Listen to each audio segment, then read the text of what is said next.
हुजूर सैयद आलम सल्लल्लाहु ताला अलैहि वसल्लम फरमाते हैं, शैतान ने रब करीम की बारगाह में ये कहा था कि ऐ मालिक, मुझे तेरी इज्जत की कसम, जब तक इन लोगों के जिस्मों में रूह रहेगी मैं इन्हें गुमराह करता रहूंगा। जब अल्लाह ने उसे कहा ना कि तू निकल जा, तू मरदूद है, तो उसने कहा मुझे तेरी इज्जत की कसम, जब तक इनके जिस्मों में रूह बाकी है मैं इन्हें गुमराह करता रहूंगा।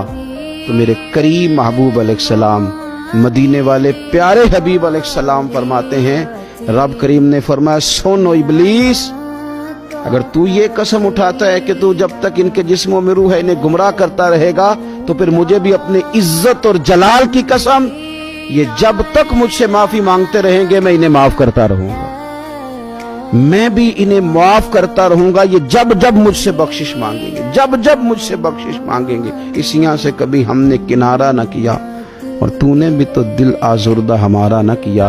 हमने तो जहन्नम की बहुत की तदबीर, पर मेरे मौला तेरी रहमत ने गवारा न किया।